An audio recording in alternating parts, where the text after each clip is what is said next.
हमें अवसर मिल रहा है, कैसे हम अपने जीवन में गुरु धारा को, गुरु की कृपा को जीवन में बनाए। अभी पिछले दिनों बहुत सारे लोगों से मुझे मिलने का सौभाग्य प्राप्त हुआ। बहुत से लोग उसमें से ऐसे थे जो गुरु को नहीं मानते थे, बहुत से लोग ऐसे थे जो ईश्वर को नहीं मानते थे, बहुत से लोग ऐसे जो वैज्ञानिक साइंटिफिक तरीके से समाज में सुख को सिर्फ दुनिया की बड़ी बड़ी वैभव की चीजों को ही जीवन का लक्ष्य मानकर चल रहे हैं। बहुत से लोग ऐसे भी थे जिनके जीवन में उनके जीवन का सिर्फ एक ही आधार है, एक ही आयाम है कि कैसे संसार में ज्यादा से ज्यादा कमाई को कर ले।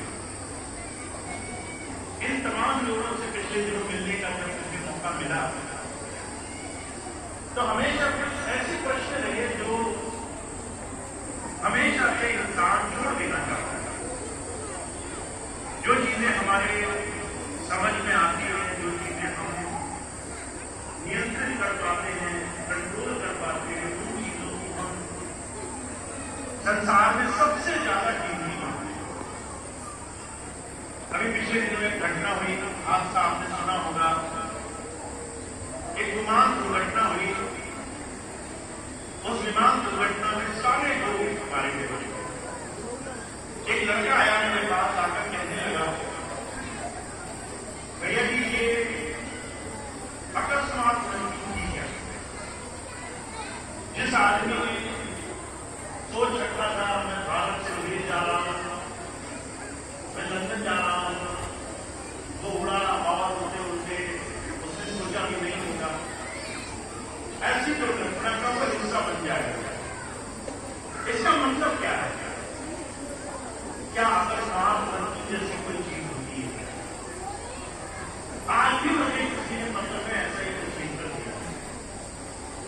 हमारे घर में एक 30 साल की बच्ची थी, उसे पढ़ाया लिखाया और उसकी अकस्मात मृत्यु हो गई। कई बार मैं ऐसे बहुत सारे प्रश्न देखता हूं जिनसे हम और आप संसार में अपनी समझ से, अपनी बुद्धि से, अपने ज्ञान से परे पाते हैं। मृत्यु उसमें से ही एक विषय है। हमने नहीं देखा जीवन से परे क्या है, और क्योंकि जीवन और जीवन से बाहर हम कुछ नहीं जानते हैं, उस विषय को हम कई बार अपने जीवन से हटा देना चाहते हैं। हम नहीं जानते मृत्यु क्या है, तो मृत्यु हमारे जीवन में कोई महत्व नहीं रखती। आध्यात्मिक चीज से आपको जोड़ना चाहता है। गुरु आपको इस चीज से जोड़ना चाहता है कि संसार में कुछ ऐसी चीजें होंगी जो आपकी समझ से परे होंगी। उन चीजों को जिन्हें आप नहीं समझ पाओगे, उन चीजों को जानना गुरु की शरण का हिस्सा है। अगर आप अपने जीवन में कोई चीज पूरी तरह अपने नियंत्रण में रख पाए और उसके बाद भी कुछ गलत हो गया तो वो कैसे हुआ?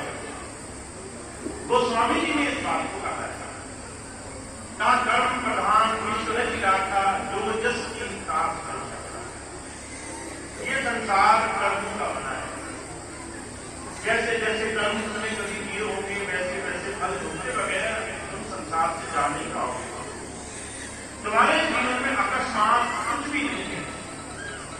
जो कुछ भी हो रहा है तुमने उसकी अपेक्षा नहीं की है।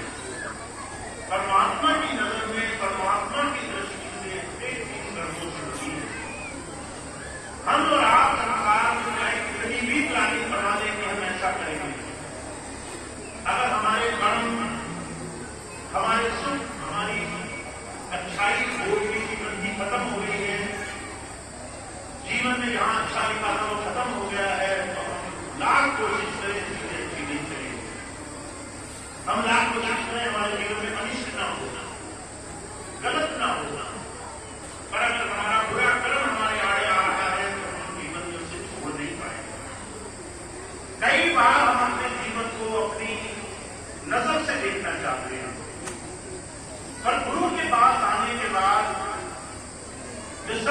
पहली चीज आपको और हमको समझनी है, जिस सबसे पहली चीज पर हमें काम करना है, वो ये कि हमारे जीवन में और थोड़ी सी चीजें हैं जो हमारे बस में हैं।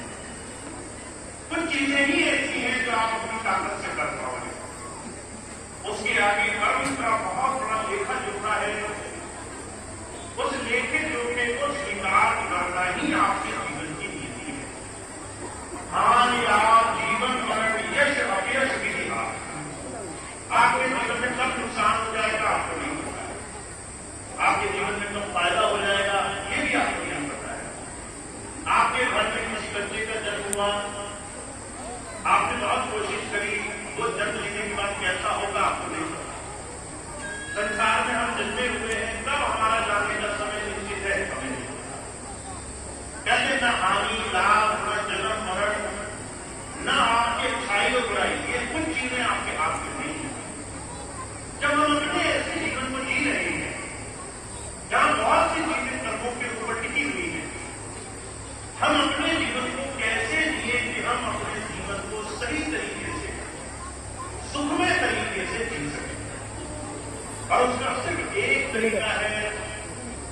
बुजुर्ग कहा करते थे, हमें अपने जीवन में गुरु की महत्ता समझ में आता है। गुरु वो शक्ति है जो अपने जीवन में शरणागत होकर के पहले शरण प्राप्त करके जीवन में इतना महान बना है। पहले दाता गुरु बयान का पहले जो है वो दाता भी संसार में, पहले दाता शिव गया जन्म नपाशी, पाछे दाता गुरु गया के नाम करें। हम संसार में आए तो पहले उन्होंने आचरण शिष्य का शरणागत भाव का बना करके दिखाया है।